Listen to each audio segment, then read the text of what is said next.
Hey there, knife people. It's Pocket Knife Collector, and I have a package here from GSM. GSM Sports is a company that owns several other brands, including Cold Steel and SOG knives. And they also own a bunch of companies that make other outdoor recreational and sporting and hunting equipment. They're based in Texas. Cold Steel used to be an independent brand. They were, a long time ago, they were based in California, founded by Lynn Thomas, Lynn Thomas. And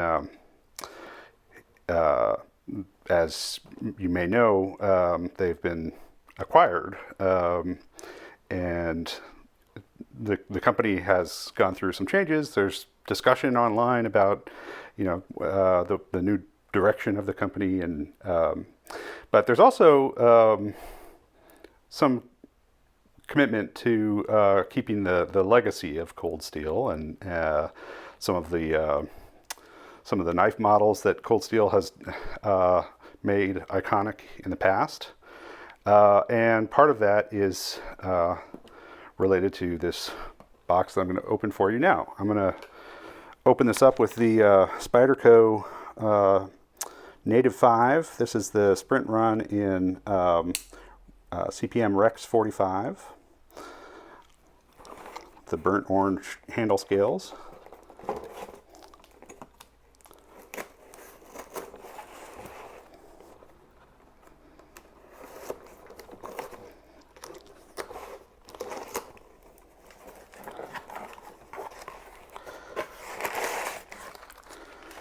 Okay.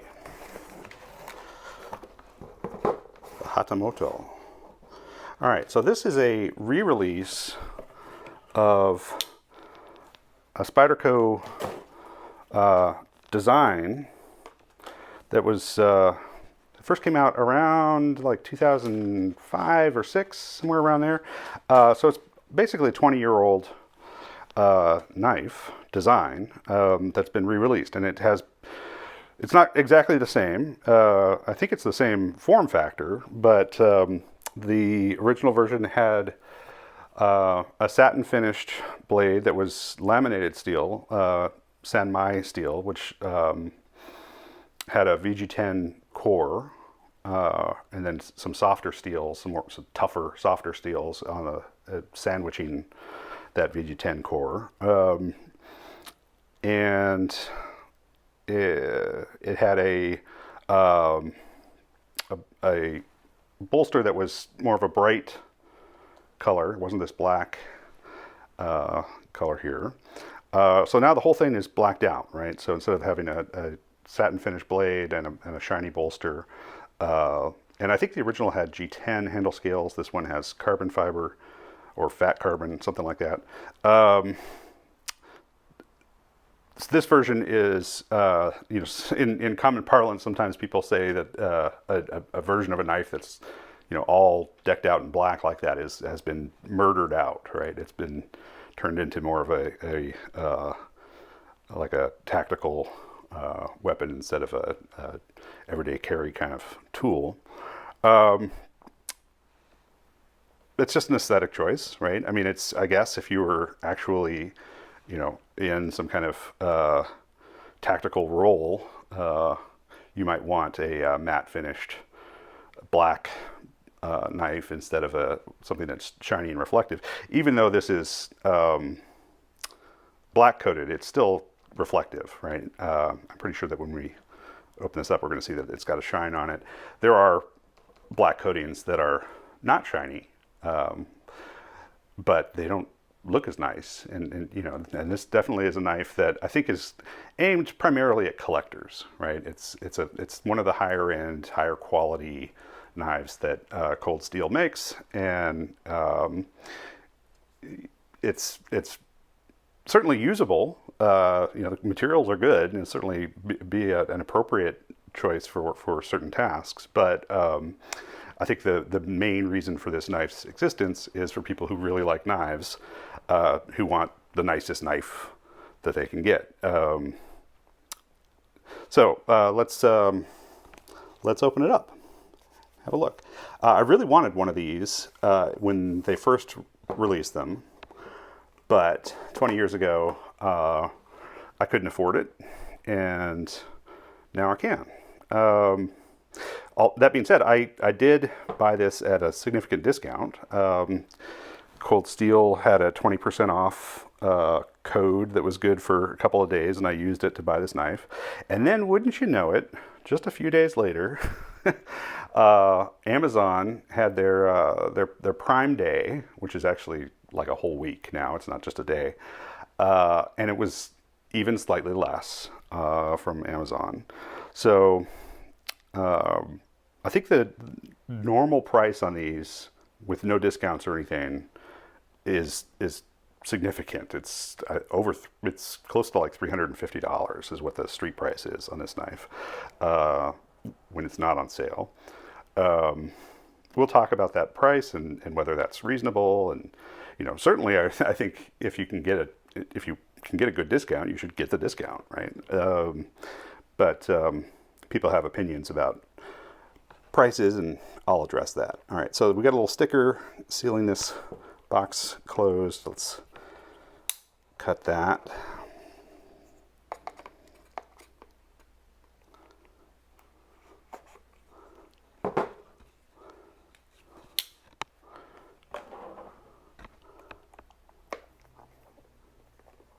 Oh yeah, okay. So it's got a hinge on it, and kind of a springy hinge. Okay. And then there's the knife. And under the light, you can see that this bolster is not really black. It's kind of like a black wash over almost sort of like a bronzy color. It's interesting. I don't know if this is steel or titanium. The knife is pretty heavy, so it's a good chance that's steel. I have a magnet. I don't have it within reach, but I can test that in a minute and see whether this is titanium or steel. The box has some specs on it. All right, so the blade steel is 20 CV, CPM 20 CV, which is made by Crucible Industries, and that's an American version of the same alloy that is sold as M390 from Bowler in Europe, and it's also basically the same thing as Carpenter's 204P, CTS 204P, if I remember correctly. And there's even another formulation that's less common from another German industrial supplier that has a different designation, but it's essentially the same thing. So there's like 4 different steels that have different names that are, they're all particle metallurgy, and they all have the same chemical composition. But anyway, this is good stuff. CPM 20 CV. It's going to be a stainless steel with really good edge retention and acceptable toughness. Blade thickness, 3.8 millimeters. Handle, 5-inch forged carbon fiber. It doesn't say anything about the bolsters being steel or titanium. I think if it was titanium, it would probably say so, right? So I'm thinking those bolsters are probably steel. That's also consistent with the weight and the balance of this thing, which is, it's very front heavy. It's, those bolsters are shifting the weight. The balance point is way over there, not in the middle. The carbon fiber looks nice. It's like a shred carbon fiber with some milling lines on it. Right, sort of sunburst lines.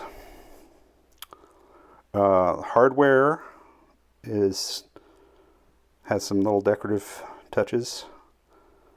Right. Clip, pretty tight. I don't love Cold Steel's clips in general. I find them to be a little fidgety, a little hard to get in and out of the pocket compared to some other options. But Yeah, it's a clip. It's an acceptable clip. It's flush mounted, right? There's nothing sticking out there, so that's good. Okay, and this is a liner lock. There's the liner. It's got a thumb stud just on one side of the blade. It's probably reversible. I don't know. It might interfere with that that part of the liner lock mechanism there. If you swapped the thumb stud over to the other side, and then it's got a big cutout here in the bolster. So it's meant to just be on this side. So and then the pocket clip is also just one position. So this is really set up exclusively for right hand tip up, right side tip up carry, right? So the pocket clip is where it is, and the thumb stud is where it is. And if you're left-handed, this may not be the knife for you. If you want to carry left side with your knife, right? Regardless of whether you're right-handed or left-handed. Okay, so let's flip it open. Okay, the Hatamoto. It's a very nice looking knife. Now, and this is made in Taiwan, which, you know, a lot of high-end knives are made in Taiwan these days. Andrew Demko's stuff that's not made in the US is made in Taiwan. Spyderco makes a lot of their nice sort of gentleman's knives and some tactical knives in Taiwan, in addition to making knives in the US and Japan and Italy and China. So, you know, I don't have any concerns about this knife being made in Taiwan. I know that very nice knives can be made in Taiwan. There's sort of a shininess around the Cold Steel logo there. It almost looks like a decal, which I can't imagine that would be the case. Maybe it's got a little bit of like a clear coat on it to protect it or something. It's not on this side. Interesting. It's not oil, is it? No? Oh, it is. It's oil. That's just oil. Let's clean that off.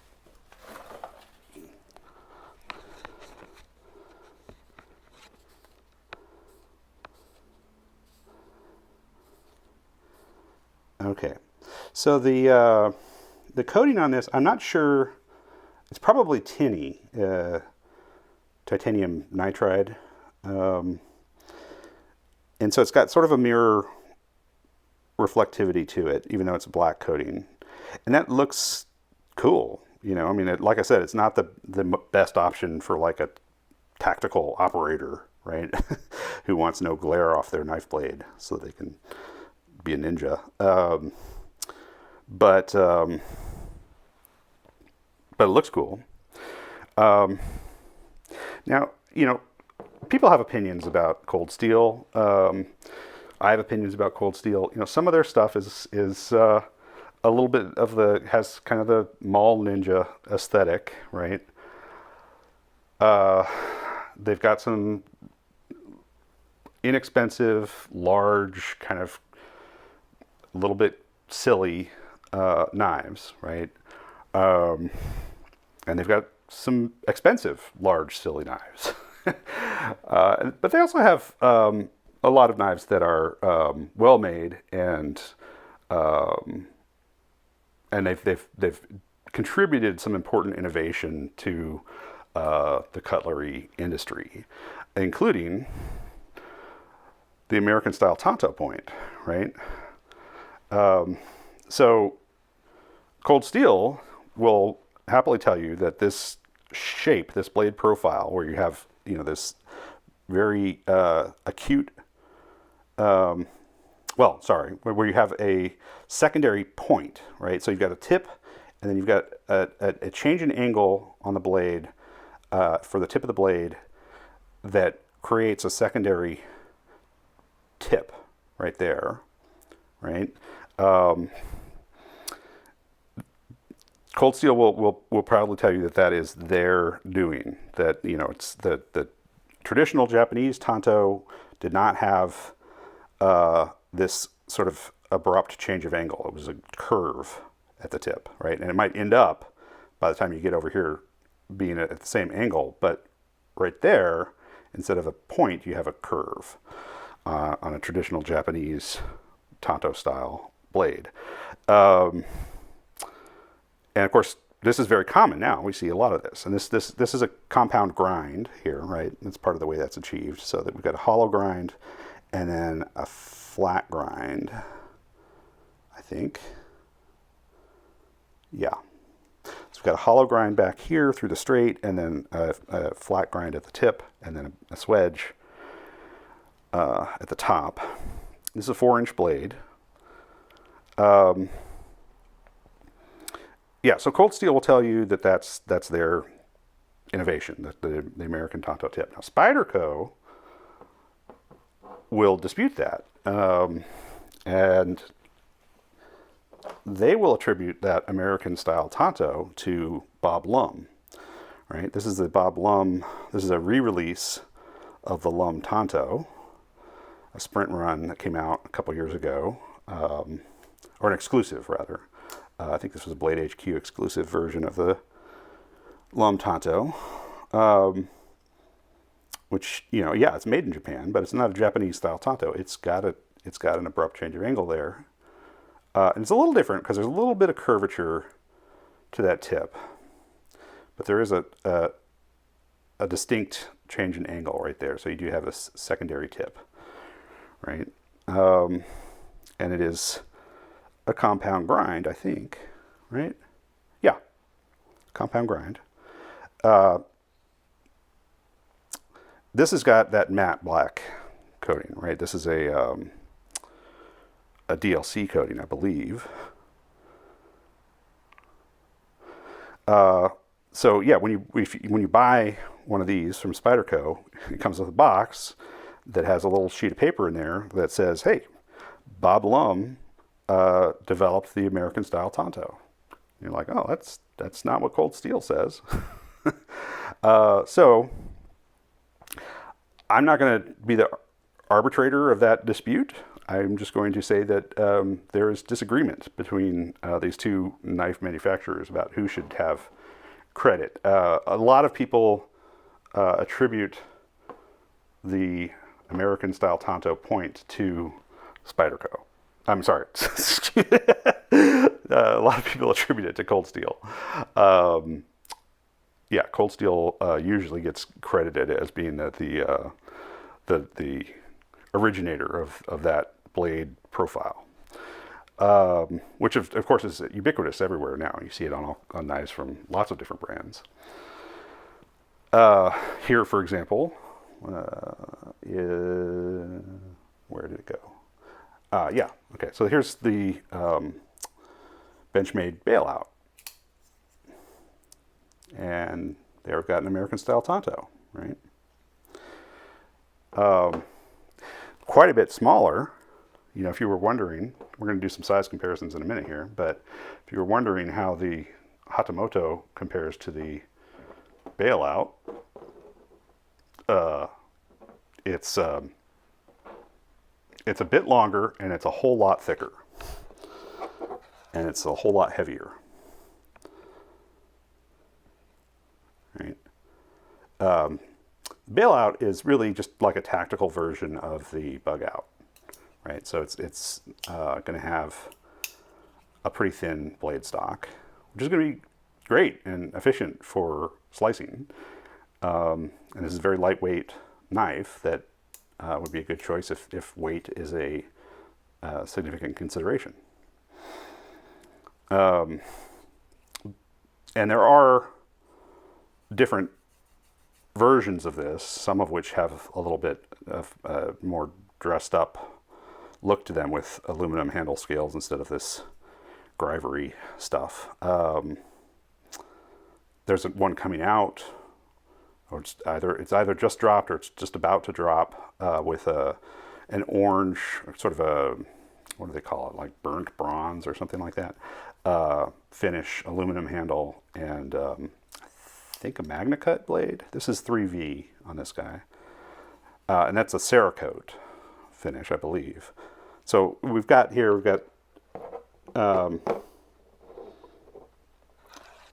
three different blade steels. This one is M390, I believe. Yeah, M390, which is, again, chemically almost basically the same thing as 20CV, which is what we've got in the Hatamoto. And then we've got CPM 3V on the Bailout, which is not a stainless steel, but it is both tough and wear resistant. So yeah, you know, it's there's, you know, if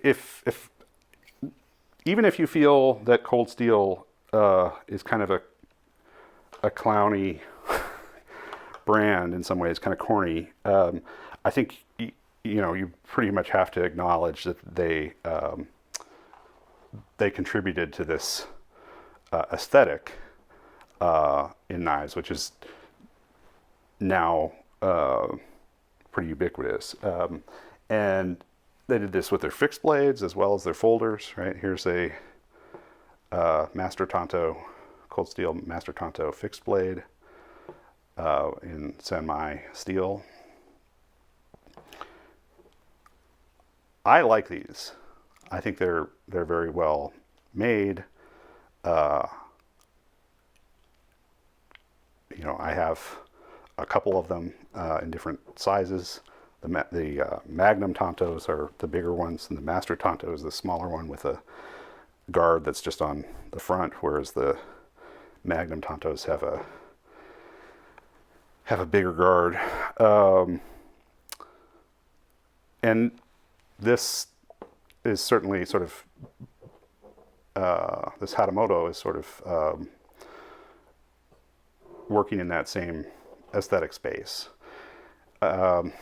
You don't have to spend big money to get a cold steel knife that has a Tanto blade. You know, you can get a Voyager series, which can be like maybe under $100 if you find it a good price on it. And then there's the Recon 1 comes in several different blade profiles. There's a clip point, there's a drop point, and then there's this Tanto version of it, which also has that kind of shiny coating. This one has been used some, so the coating is a little beat up. But yeah, it's this has the Triad lock developed by Andrew Demko, which is going to be a stronger lock mechanism than the liner lock in the Hatamoto.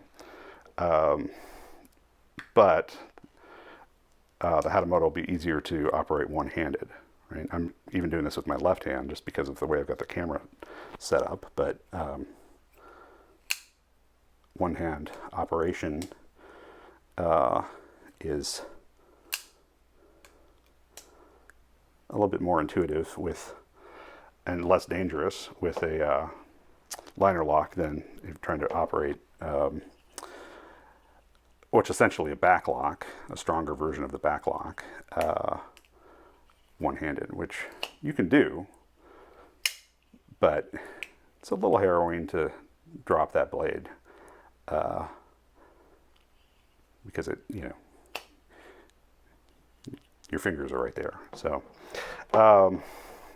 in pocket, closed up, the Hatamoto is more compact than the Recon 1, even though these are both 4-inch blades, right? So pretty similar blade, but much nicer materials in the Hatamoto and a more compact profile in pocket, at least in terms of length. In terms of thickness, the Hatamoto is a little bit thicker, and I can tell you even without weighing it, that's going to be a little bit heavier.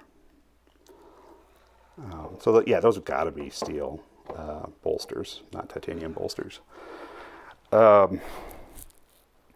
If you were deciding between these two, you know, I think it would depend on what the application is. If it's a knife that you want to use for like heavy cutting tasks and kind of beat up. I mean, the Hatamoto is not going to break on you. It's going to hold up to those kind of tasks, but it's, the Recon 1 is probably more appropriate for those tasks. It does have a stronger lock, and it's, the materials are, you're not going to feel as bad about scratching it up. And it's a lot less expensive, right? I got this one used. I can't remember what I paid for it, but not a lot. It's probably like $30 or something. The blade steel on this is CTS XHP. If you got one today, it would probably be CPM S35 VN. CTS XHP is from Carpenter Tool Steel, and that's another American company, but and this is a particle metallurgy steel.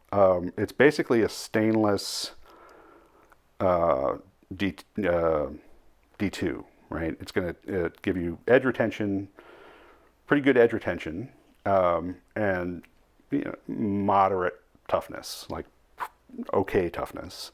And then in this case, it'll be stainless. And it'll have nice fine grain structure and all that. CTS XHP is going to be harder to sharpen than CPM 35 SVN. Sorry, CPM S35 VN. And the S35 VN is going to offer a little bit better toughness, but not quite as much edge retention. So if you bought one of these now, and you were deciding between the Hatamoto and the Recon 1 with a Tanto blade, assuming you want a Tanto, and that's why you're making this comparison, you'd be comparing 20 CV to S35 VN. And I think most people would prefer 20 CV. It's generally thought of as a more premium steel. It's going to have better edge retention than S35 VN. I think the S35 VN would have a little bit better toughness, but I don't think that's going to really matter in practical application, especially with a knife that's this substantial.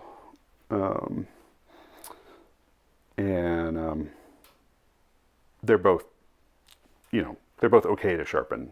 The S35 VN is probably easier to sharpen than the 20 CV, but it's not going to be a big struggle in either case to get a sharp edge on them. All right, well, let's continue with size comparisons. Oh, sorry, we've got some noise outside. That's my motion detector. There, it could be somebody delivering a package, or I've got some contractors working on the house today, so that might go off again. But yeah, this is one comparison. Let's do some standard comparisons with things that you might be familiar with. So we'll start with the Ontario Rat 1 and Rat 2.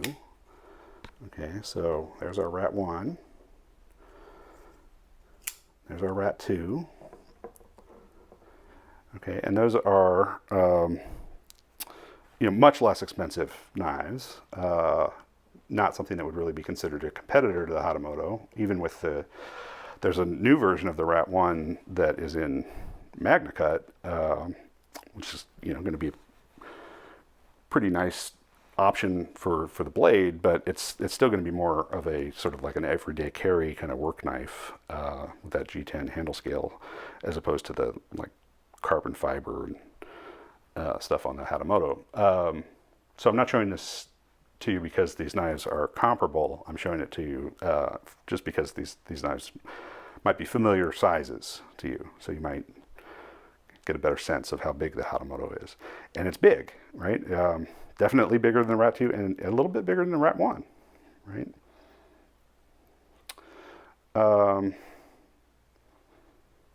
Okay, other size comparison.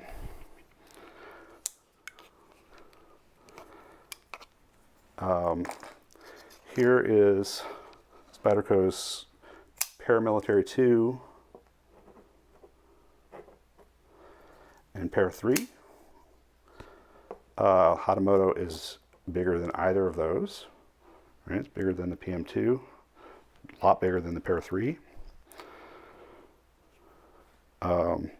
Handle is just a skosh longer on the Hatamoto than in the PM2. And then it's certainly thicker, right? If we look at the thickness of these things, the Hatamoto is going to be more substantial in pocket and heavier.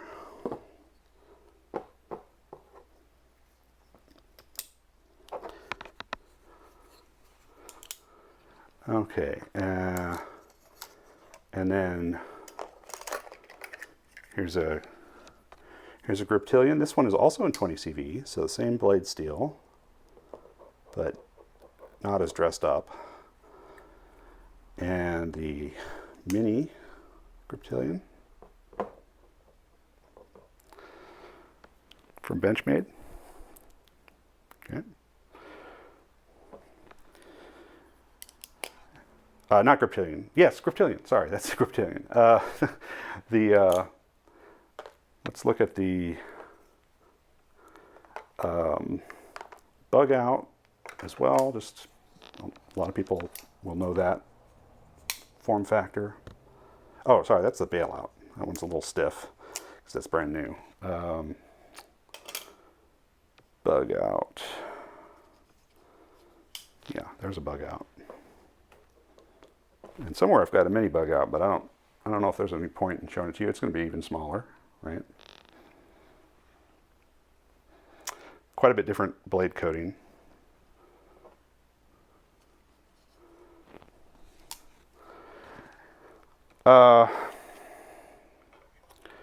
Here is Spyderco's Yojumbo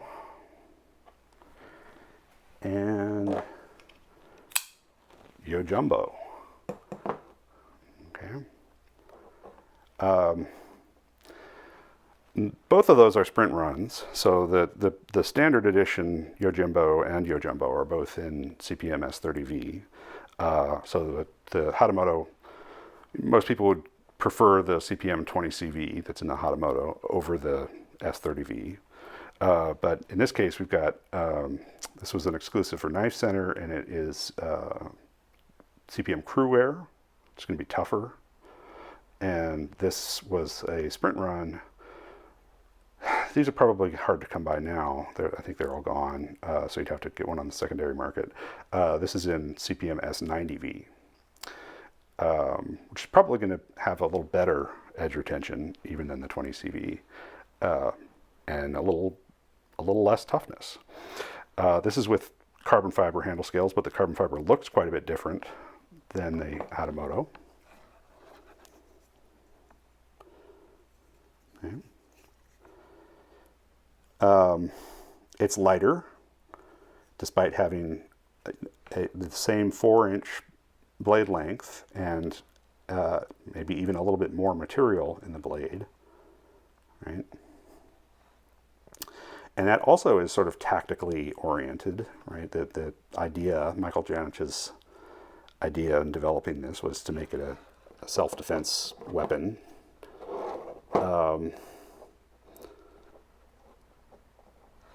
I think those are more comparable in terms of, okay, if I was thinking about this, this might be an alternative. Got a little more handle length than the Hatamoto, and a much more prescriptive sort of pattern for where your fingers go. The Hatamoto, it does have a little area back here where, it's pretty much telling you that's where your thumb's got to go. There's no guard, and I suppose there's a possibility that you could run your finger up onto that blade if you were using this thing vigorously and incautiously. But with my thumb anchored there, I feel pretty secure. And I've also got a little bit of retention from the pocket clip back here where these fingers grab on. And then there is some traction on these on this milled carbon fiber. So I don't feel like it's a real danger that I'm going to slide onto that blade and cut myself using this. There's jimping back here, right? I was holding it in my left hand, so the effect of that pocket clip as part of your grip really doesn't apply if you're holding it the way almost everybody will, which is in their right hand. But you do have some milling that provides some texture, and then you do have that sort of little thumb ramp right there, and then there's the jimping. The jimping, you know, I mean, yeah, I guess if you're some grips you might get up there, but I think you're more likely to hang on to it back here.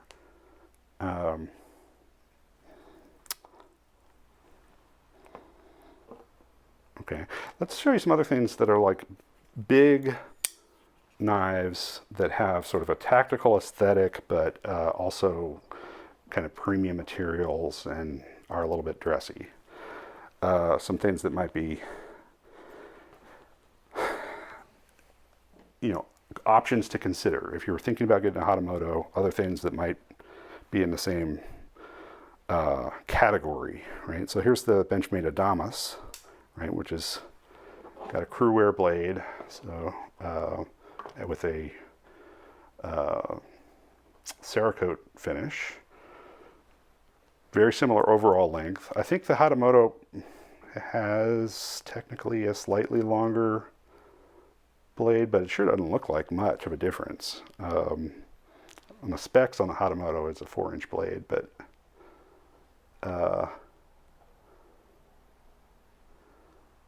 yeah, it's very similar overall size. This has got a milled G10 handle scale. There are some like special versions of the Adamas that have more blingy features than this one, but that's what a regular Adamas would look like.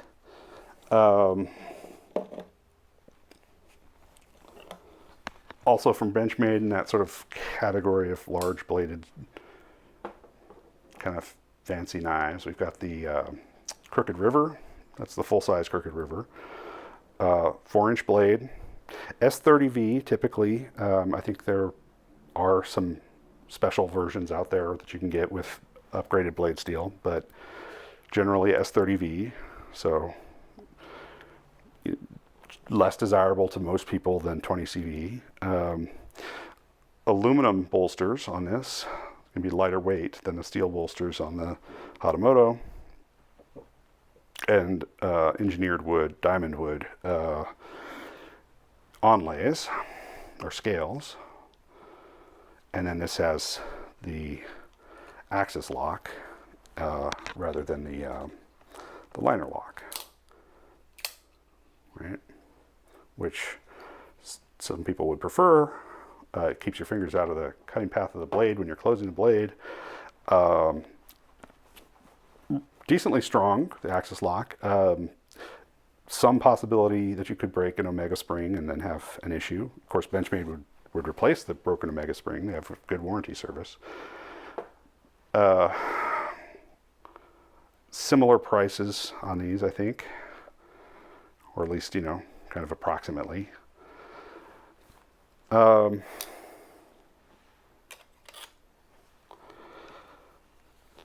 Another knife that looks real cool, in my opinion, but also sort of has a tactical aesthetic to it, is the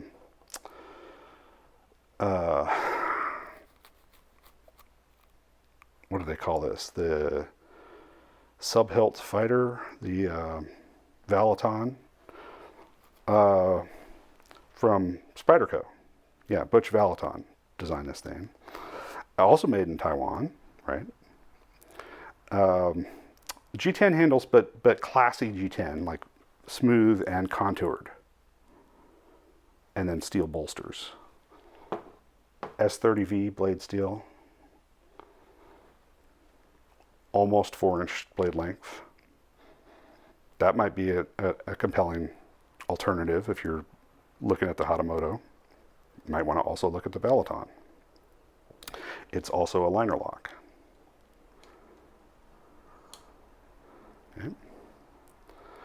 Um,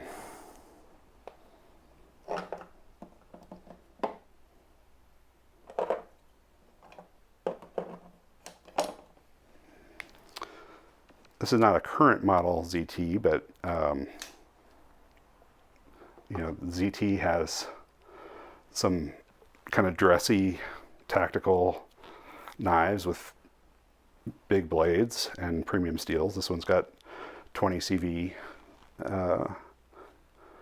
blade steel. This is an Emerson design, and it's got carbon fiber with like green in it. That's kind of cool, right? And then titanium handles. It's lighter than the Hatamoto, and slicier. Also a liner lock. Well, do we want to call that a liner lock, or do we want to call that a frame lock? I suppose it, if you think yeah, I call it a frame lock with an overlay of carbon fiber. It's not really the liner; it's the frame that's engaging there. Spyderco also, I guess they've recently discontinued the Tropin, and a lot of people have issues with the Tropin because when it's closed, there is a little room where you could potentially poke your finger and touch a live edge of the blade, which is generally frowned upon. But, you know, big knife, tactical, dressy, kind of also made in Taiwan. Full flat grind on that blade. It's going to be slicier than the Hatamoto. S30V in this case. Actually, I think S30V is the only steel that the Tropin was produced in.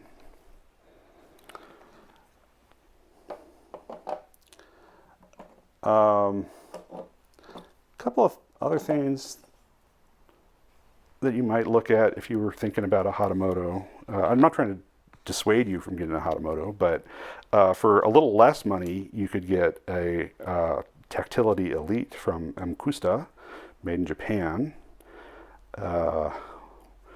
They hammered steel. This is a laminated steel with SPG2 super gold steel as the core, which is going to be kind of like S30V in terms of its performance, but then it's laminated, so you know they can harden that and get a nice good edge on it, but then the outer layers can provide toughness, at least in theory.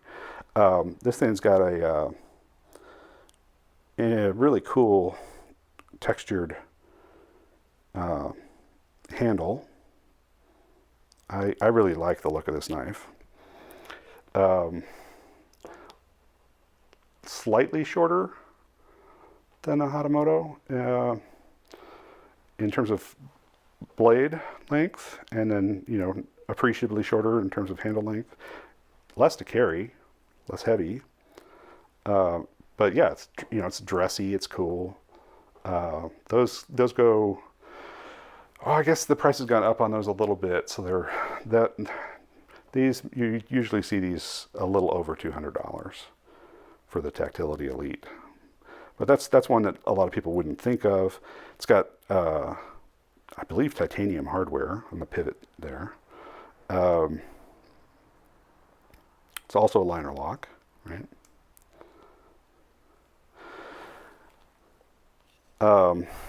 Recently, Fox Knives has produced, has been doing a production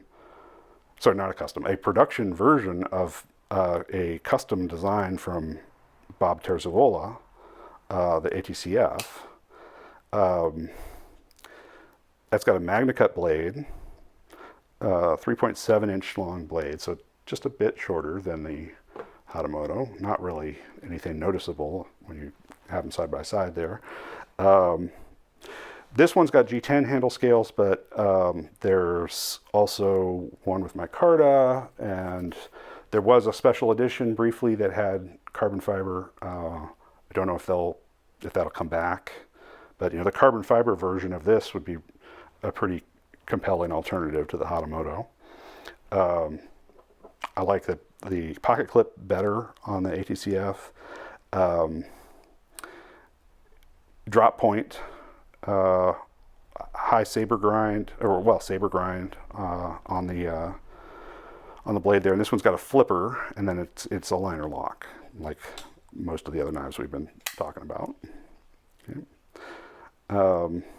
So that might be something to look at. And you know, I mean, this is a crowded space. The you know, large, dressy, sort of tactical folder, right? I mean, we've got this is also 20 CV blade. This is a sprint run Spyderco Subvert. These are gone, but maybe they'll have a different sprint with different materials or something at some point in the future. I think they've also discontinued the standard Subvert, which had an S30V blade and an orange G10 handle, but that's very nice carbon fiber and a CPM 20 CV blade on that. Slightly over 4 inches, so a little bit bigger than the Hatamoto, and yet lighter. Titanium liners.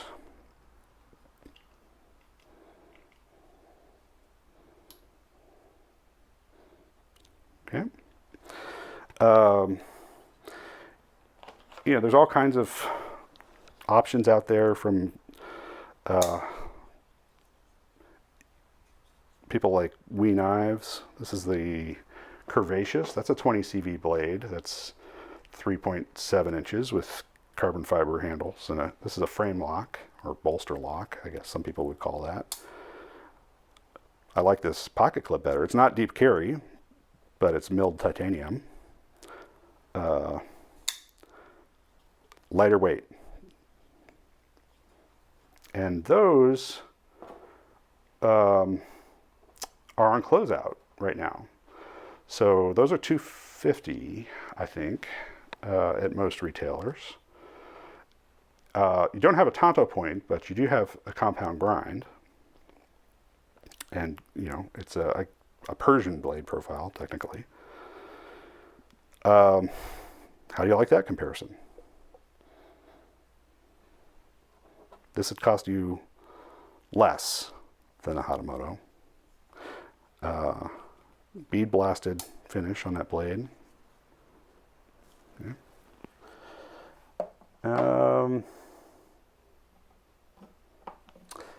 There are some blingy options for the Spyderco Military. The standard configuration of the Military, it's going to give you that same blade length approximately and a big handle, right?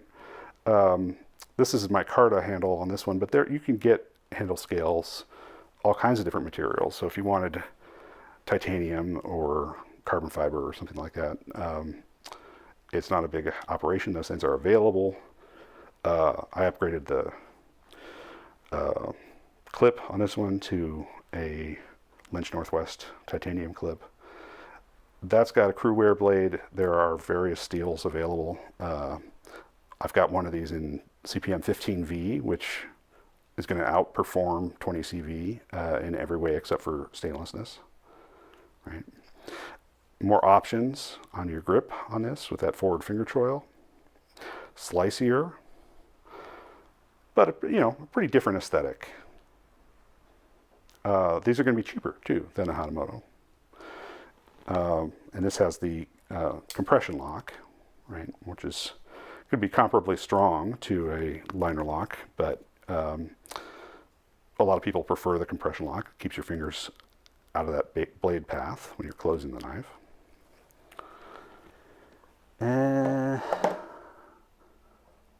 You know, I mean, there's stuff that's going to be even more expensive than the Hatamoto. That I mean, this is a Hinderer XM18. It's going to be a little bit smaller, like an XM. What are they? XM24 or something like that would be more in the ballpark of the Hatamoto blade length, I think. Titanium frame lock. These are going to be a little bit more expensive, or I guess if you got a bigger one, it'd be considerably more expensive than the Hatamoto, and maybe a little less blingy, right? With that G10 and the slotted pivot screw, a little bit more of a, functional vibe than a classy vibe. But yeah, I mean, if you're spending hundreds of dollars on a knife, there are a lot of options for you. But you don't have to. You don't have to spend hundreds of dollars to get a big, classy-looking pocket knife. This is the Swordfish by Bestech. This particular version of it with the CPM S35VN blade and then this tuxedo G10 handle, white and black G10 handle, was a Knife Center exclusive, and I think they might be gone, but there are a bunch of other colorways of this knife. Some of them have D2 blades, but I want to say there's a Magna Cut version of this as well. I hope I'm not just imagining that, but I believe I saw a Magna Cut version of the Swordfish at some point. This one is a liner lock. There are also Swordfish with a button lock. It's a flipper, right? With the Hatamoto is not a flipper. That's got a 4-inch blade. CPM S35VN. Similar overall length, similar blade length, similar handle length. How do you like that for something that's got kind of classy but also kind of tactical aesthetics? That will be a lot more affordable than the Hatamoto. Those Bestechs are often under $100. If you get one with Magna Cut steel, it's probably going to be more. I haven't checked that. But yeah, you could certainly get into this category of large, kind of blingy knives without spending a fortune. Okay, well, I think that's enough of a first look in this unboxing video. It's not a full review. But yeah, there's the Cold Steel Hatamoto. This is part of their 60 series, which is relatively new. It's re-releasing some of their, most coveted pocket knife, folding knife designs over the history of the company in premium materials, right? So they've got like the Caledonian, which is even more expensive than the Hatamoto.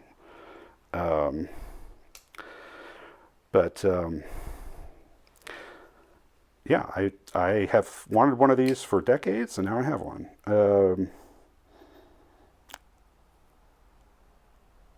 I probably have more to say about this knife at some point in the future, but for right now,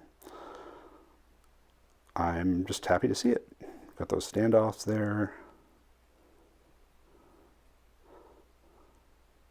The actual liner is not that substantial, so that's interesting. But I'm sure it's adequate.